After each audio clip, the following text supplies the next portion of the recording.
এখানে এখন আমি পদ্ম টিউবার মোহন লাগাবো, এই জন্য এখানে এক সাইডে কিন্তু পানি ফুলের গাছ লাগানো আসছে, আর এক সাইডে আমি পদ্ম টিউবারটা দিব।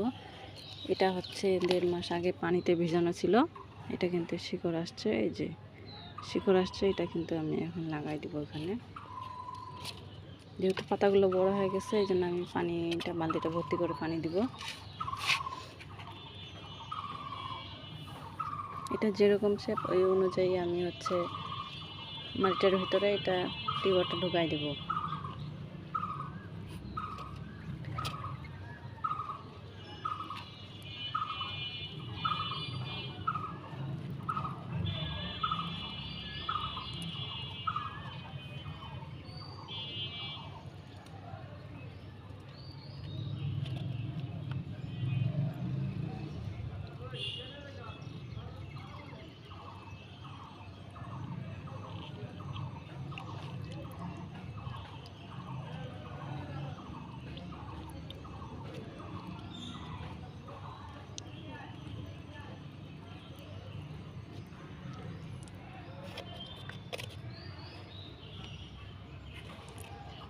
এটা যখন গাছটা বড় হয়ে যাবে তখন কিন্তু এই পুরাতন টিউবারটা কিন্তু নষ্ট হয়ে যাবে, নতুন করে অন্য টিউবার জন্ম নেবে। আর টিউবারগুলো কিন্তু তখন হচ্ছে বালতির চতুর্পাশ দিয়ে কিন্তু ঘুরবে। এই জন্যই হচ্ছে আমি এটা সাইডে, টিউবারগুলো আমি এই জন্য সাইডেই দিই। বেশি গভীরে আবার এটা লাগানো যাবে না, তখন আবার তাড়াতাড়ি নষ্ট হয়ে যাবে। উপরেই দিছি।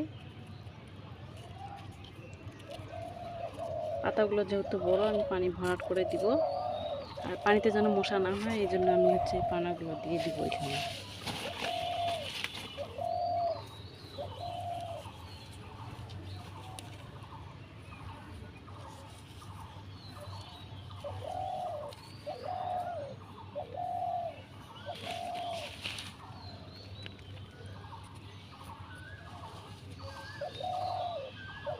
বেশি হয়ে গেল।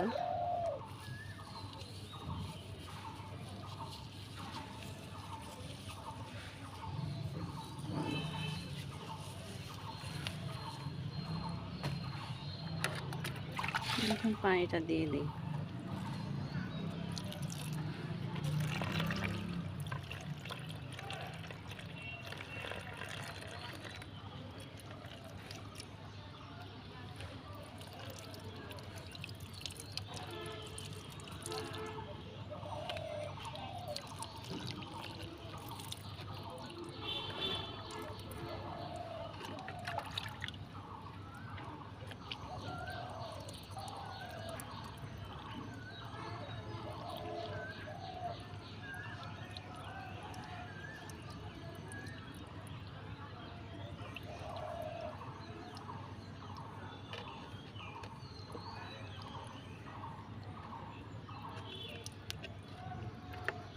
এরকম করে পানি দিয়ে আমি পুরো বালতিটা ভরাট করে দিব, আর পানাগুলো দিয়ে ঠিক করে দিব যাতে পানিগুলো ফাঁকা না থাকে। ফাঁকা থাকলে কিন্তু মশা আসবে। পানাগুলো দিয়ে পানিটা ভরাট করে দিব, তাহলে মশা আসবে না।